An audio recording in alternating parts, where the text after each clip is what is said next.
So, Nolan, on top of all of the incredible loss that Detroiters suffered last year because of the storms and the Yeah. floods that got into their houses, we're now learning that a lot of them didn't get the federal relief that was supposed to get to them through the city. That a lot of them are covering these costs themselves, or letting insurance, which is not as much of a payout, do it. It is insult to injury in a way that we rarely see happen in real life, and I can't imagine for those folks who lost so much in those floods, that they're not going to get the reimbursement that the federal government is trying to get to them.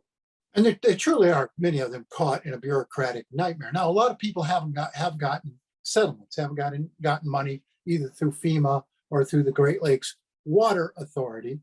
But the catch-22 here is if you had insurance, if you've got flood insurance, only part of your claim is covered, or perhaps none of it all. A lot of these claims are being denied because you had some insurance. So you have people talking about $30,000, $40,000 worth of damage in their basement and still can't get relief. There's something on the order of 10,000 FEMA claims still waiting, and 40,000 separate claims, I believe, before the Great Lakes Water Authority, which is, its position is if your basement was flooded because a pump failed, you're eligible or may be eligible. If your basement flooded just because the rains were heavy, that's not the Great Lakes Water Authority position. And navigating sort of all of these ins and outs of trying to get assistance, very difficult people. And meanwhile, many of them still have horrible damage to their homes. Yeah, especially over on the east side, of course, where the damage was the worst. There are still people who are cleaning up from all of the stuff that happened. It's not as if this is something in the past.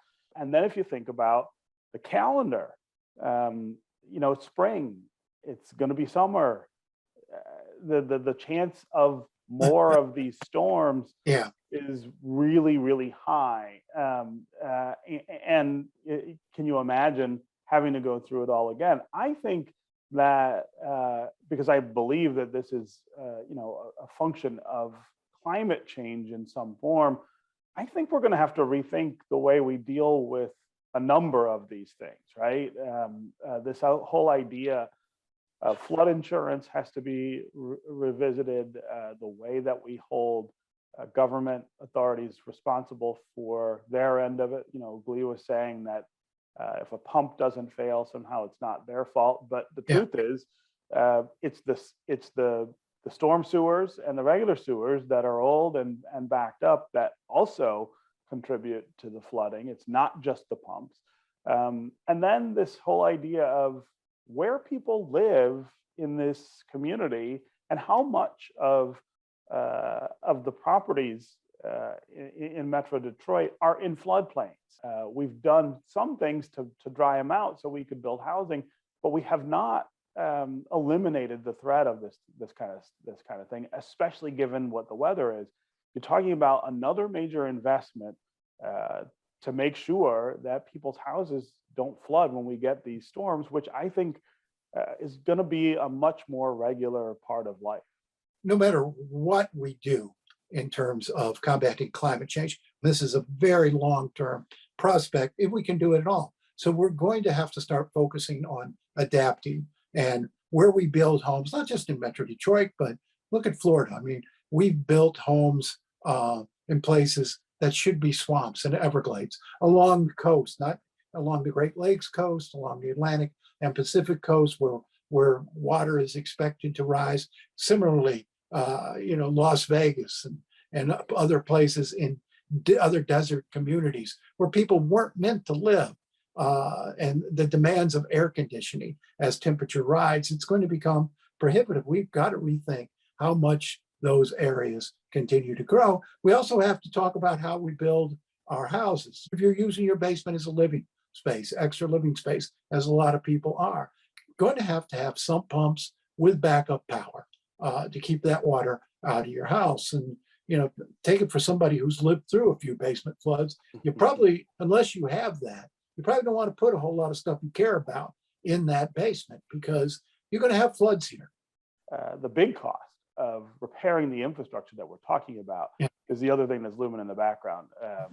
Last summer, I can't remember which official it was, said that the number was approaching $17 billion. Some people knocked that down and said, well, it's only $5 billion. But really, when you're talking about that kind of money, what's the difference in this community? I mean, raising that kind of capital to reinvest in infrastructure is something we've never been able to convince people to do, either through the cost of their water bills or through some sort of other assessment. I mean, it's there now. I mean, we are awash in infrastructure money, and I think the governor. I know the governor some of it will go to this. Yeah. The governor has dedicated some money to fixing those pumps, which on the freeways, which is essential to keep the freeways from from flooding. We also need to look at what it's going to take to move water out of residential areas. That money is there now in a way it'll never be there again, I wouldn't expect. And so maybe they make a grant, maybe they start offering grants for people in floodplains and susceptible areas to install pumps and backup power. I mean, I covered basement floodings 30 years ago as a reporter, or 40.